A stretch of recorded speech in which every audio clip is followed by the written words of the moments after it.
The governor is going to come out along with Colonel Mike Hager, so let's listen in. Good evening. Thank y'all for coming in late this evening. We are here in Northwest Arkansas, a community that has been absolutely heartbroken over the course of the almost last week. Our entire state is grieving for the tragic loss and senseless and horrific crime that's taken place in this area. One of the worst experiences that certainly I've ever had was making a phone call to the Brink family earlier this week. Nothing like that should ever take place. And for a family to have to go through and deal with that level of tragedy is something that no one should ever experience, and something that we never want to take place in our state. And while that was one of the worst moments, certainly one of the moments where we're the most grateful is for the absolute tireless and heroic efforts of our law enforcement and the collaborative effort from every single level, from our city, our county, our state parks, our federal partners who have worked together to bring this person to justice. And I'm so thankful for their courageous and tireless efforts that they've put forth over the course of the last several days. And I cannot thank them enough for the way that they put themselves on the line, not just over this week, but every single day, and the way that they represent our state. I want to be clear that if you commit a violent, senseless act here in our state, our law enforcement will hunt you down and bring you to justice, because that's what the people of Arkansas frankly deserve. That's what they've asked for, and that's what this team has been able to deliver this week, and we're very grateful for their work. I want to finish by saying that I ask all Arkansans to join me in lifting the Brink family and their two precious daughters up in prayer, and to continue after these next few days to continue to pray for them, because it's a long road ahead and the grieving process has just begun. And I hope that our entire state will wrap their arms around this family and comfort them in a way that no other place can other than Arkansas. Thank you again for all of the efforts of those who are standing here with me tonight. And with that, I'll turn it over to Colonel Mike Hager, the head of state police. Thank you, Governor, and good evening. Before I start with the prepared remarks, I have to say it's the greatest of honors to stand here and represent a lot of people that are not standing at this podium. They're not in front of your cameras. We have a building full of criminal investigators from state police, local agencies, federal partners that are unshaven. They looked unkempt. They've not slept in days. They've barely taken time to eat. I cannot express the gratitude I have for the men and women that have made this possible. Arkansas State Police Special Agents have arrested James Andrew McGann, 28, of Springdale. He's been charged with 2 counts of capital murder in the deaths of Clinton David Brink and Kristen Amanda Brink. Clinton and Kristen were killed on Saturday, July 26, 2025, at Devil's Den State Park. The suspect was taken into custody this evening at 4:57 p.m. at a business in the Springdale area. I'm extremely grateful for the long hours and dedication that our agents put forward in bringing justice to this family. The collaboration between state police and other local law enforcement agencies, our federal partners, has been second to none. I also want to thank our media partners for helping us distribute important information during these past few days. Because of their hard work and investigative skill, we were able to take a monster off the streets and bring relief to Clinton and Kristen's precious girls.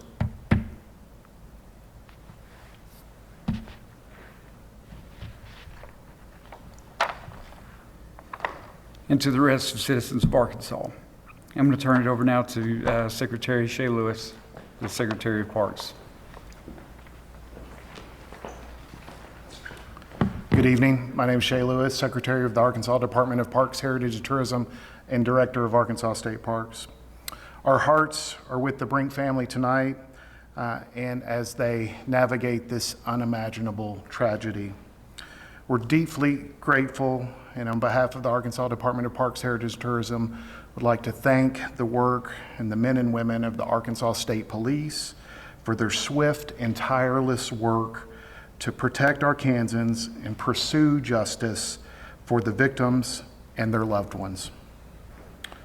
I would also like to extend my sincere thanks to the many partners who supported Arkansas State Parks during this time, especially the Arkansas Game and Fish Commission, the local law enforcement agencies, all that provided additional law enforcement coverage within our state park system.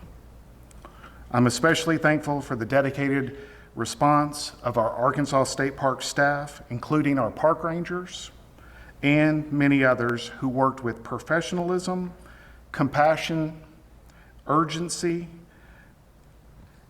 in the face of this very difficult situation. As always, the safety of our guests and staff will continue to be a top priority for Arkansas State Parks. At this time, I'll turn it back over to Governor Sanders for any questions that may be available tonight. Thank you. We'll take a couple questions if you guys have them. Before we ask you about the details of this person arrested accused of this, do you know when this news was delivered to the victim's family members?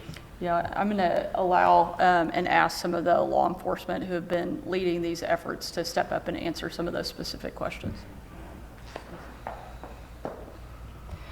So the question was, were they notified or when? They were notified. This had to be big news to them. Yes, they were notified just after we made the arrest. They were actually one of the first people that we went to notify. And as you can imagine, it opened up a whole different set of emotions for the Brink family. I'm sure that it was with a sense of relief, but also with a whole new emotion that they're going to have to deal with. And then, of course, we'll ask what led to this and talk about the person arrested, what you can't say. So while an arrest has been made, we are refraining from releasing much of the information that led to that arrest. We still have a lot of work to do in terms of, securing a conviction, because that's our next big focus right now. But we will release some details as they become available that we think are pertinent.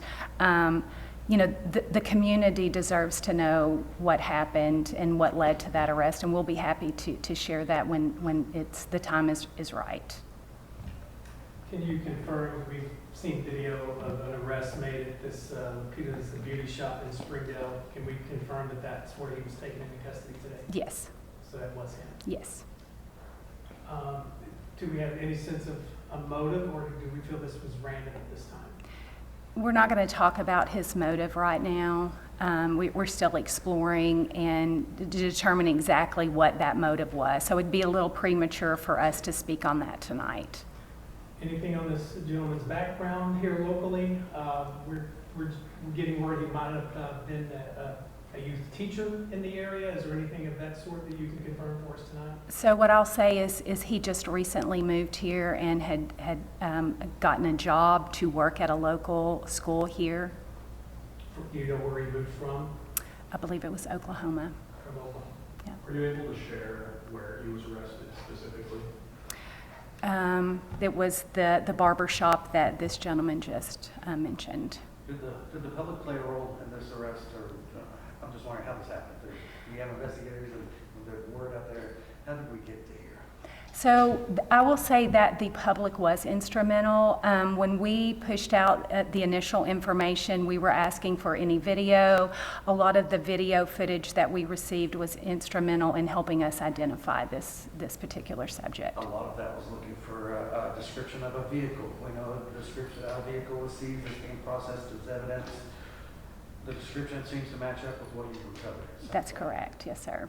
Can you talk about the calls, the tips? The state police had to be flooded with calls and how difficult it is to sort through those and vet through those and really get to the core of this investigation. The tips were, I will say, overwhelming. Once we set up a tip line, we were able to manage those quite well.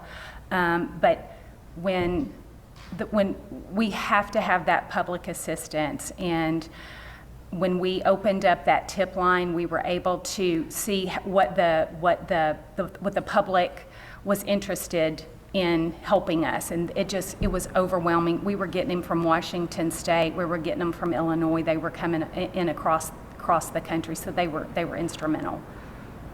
When we think about what's going to happen next at Devil's Den, is there any sort of worry or concern that we might see a repeat, or we might see a decrease in the amount of people wanting to go to state parks at this point? Do you want to answer that? I don't know if we have a true indication of what the impact will be. I know it has greatly impacted this family with their loss, and as we kind of look forward to kind of navigate through this process and look at reopening trails and reopening other parts of the park, we're going to just kind of take our time in that. Right now, they're going to remain closed. I want to make sure that the Brink family has time to grieve, go through this process, time for our staff to assess the situation, and then we'll reopen it at the appropriate time. Take maybe one or two last questions. We've asked for information, the overall assessment, could that include possible changes, or maybe more surveillance cameras and stuff? It's sad that we need those, but some things that we've been asking about. Sure. Even over the last few years, we are constantly in a process evaluating needs at our parks for safety and security, looking at technology as a tool, making sure our staff, our park rangers, our law enforcement officers are equipped with the tools and the training to be responsive to emergencies. Let this be the last one here.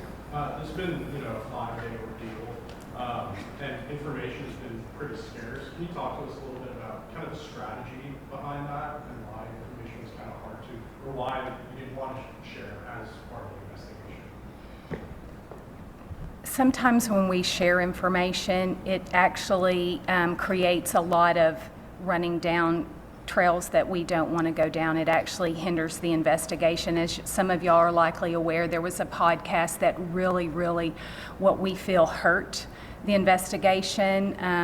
The interviews that were done were spreading information that we were using to help locate, because the last thing we wanted to do was for him to be alerted that we were onto him, so to speak. And so that we try to give information that's going to help us identify this person, but we don't want to give anything that we don't want them to go underground. We don't want them to go into hiding. And so that's why we were very deliberate with the information and really on the timing that it was delivered. So that was kind of the strategy. Thank you.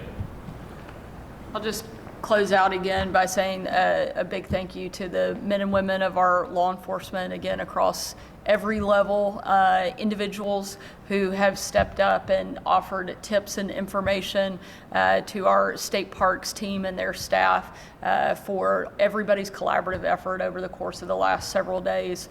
And again, we ask that every Arkansan remember this family and lift them up in prayer and offer condolences and comfort to them in any way that you can. So thank y'all again, and again, appreciate our law enforcement, and prayers for all of Arkansas. Thank y'all.